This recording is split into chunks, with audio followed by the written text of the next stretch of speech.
Hey everyone, hopefully you're having a good day. My name's Andy. My channel's Finding Value. Today we're going to talk about new home builds and construction costs going into these new homes. Lots of cost increases.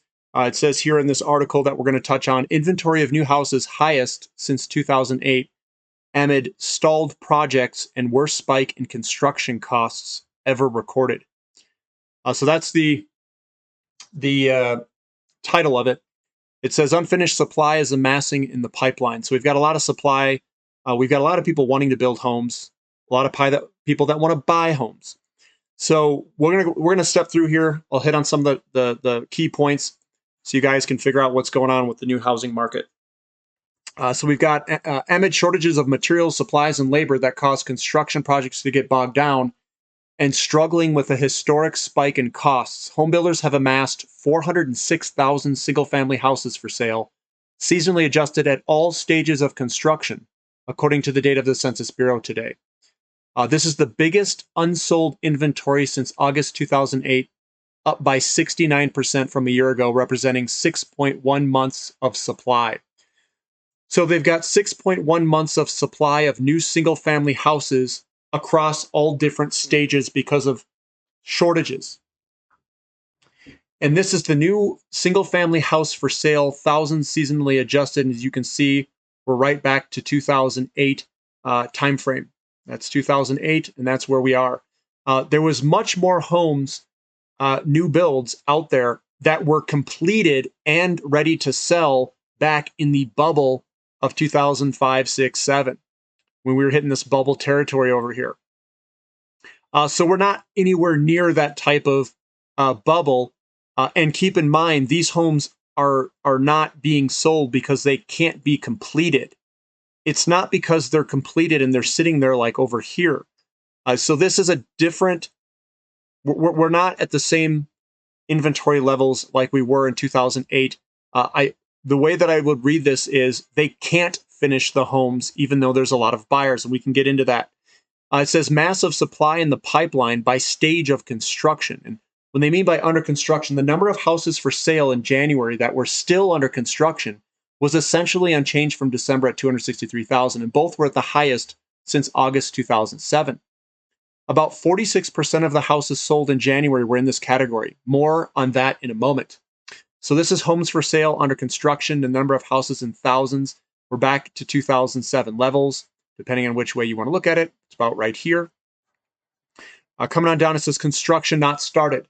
It says the number of houses for sale where construction hasn't started yet jumped to 106,000 in January, the highest in the data going back to 1963, as home builders seeing a red-hot market are piling on new development projects. Nearly 30% of the houses sold in January were in this category. The houses of sale construction not started. Nearly 30% of the houses sold in January were in this category. So 30% of these homes are already sold. I don't think there was a percentage that they said, oh, about 46% of the houses sold in January were in this category, were under construction. And the one up here, I don't think they had a percent sold because they were already sold if they were completely built. So about half of them under construction are already sold, and 30% not started are already sold. Completed houses. The number of completed houses for sale ticked up to 37,000 houses, still bouncing along the lowest levels in the data going back to 1963. The lowest levels. As homebuilders complain about shortages of all kinds that stall projects and prevent them from completing the houses. When unsold houses are finally completed, they sell quickly. Only about 24% of the homes sold were in this category. And only 24% of the completed. So what people are doing is everything that gets completed is basically sold super quickly. Then people are starting to go back to homes under construction, and then all the way back to homes that are about to be constructed but haven't been started. So the majority of the homes are, one, anything that gets built and completed is being sold. It's the stuff behind it and all that inventory because they can't finish the homes from all the shortages. So it's slowing down that progress, but they're going to start to kick up the home builds.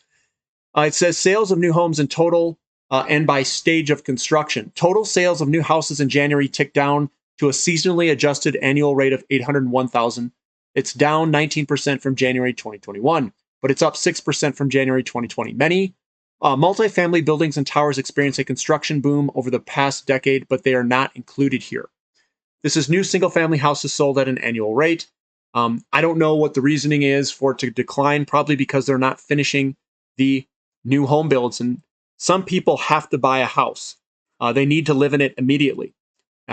Buying a new house and waiting for construction isn't an option for them.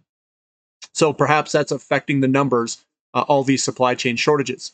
It says sales of houses under construction fell to a seasonally adjusted annual rate of that, which had been the highest since April of 2006. So sales of houses under construction fell to a seasonally adjusted annual rate of 368, which had been the highest since April 2006. As a percent of total sales under construction, houses ticked down to 46%. Sales of houses where construction hasn't started, that's 30%.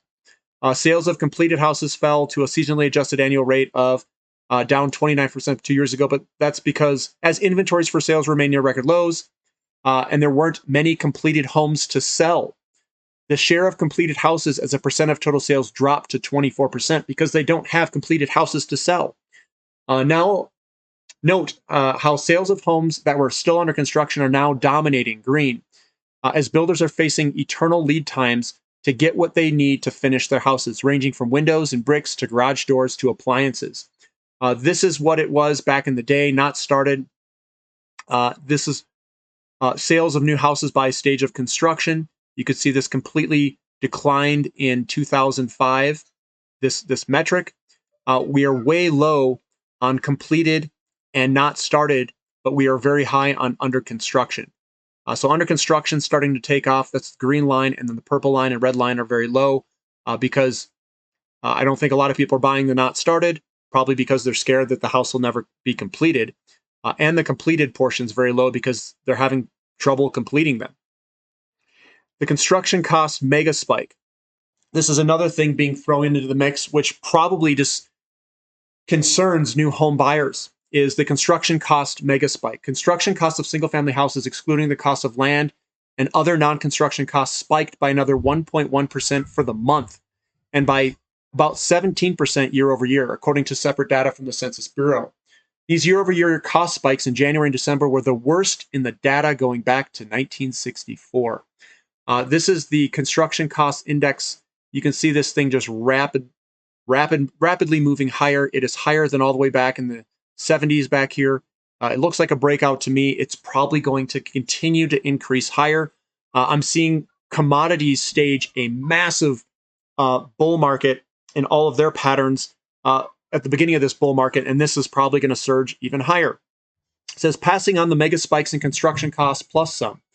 The median price of single-family houses sold in January undid most of the mix-based drop in December. It was up 13% year over year at $423,000. And as big as that increase seems, it was down from the increases in the 20% to 23% range that prevailed last year through November.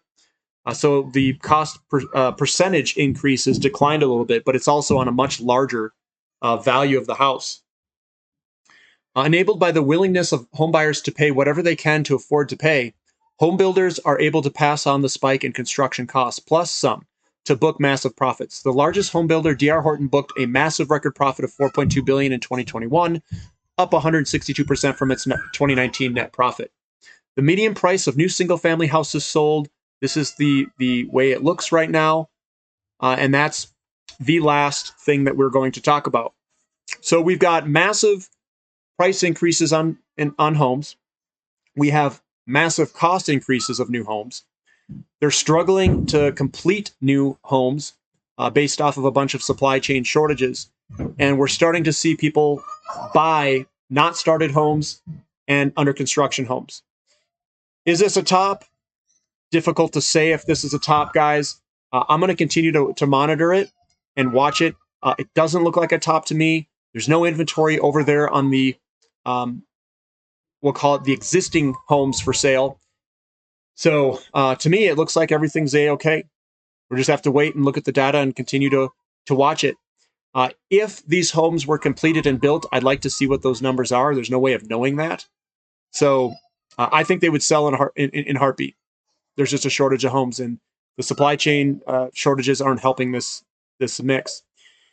If you guys like the content, give me a thumbs up. Subscribe to the channel if you haven't already. And thank you for listening. This is Finding Value.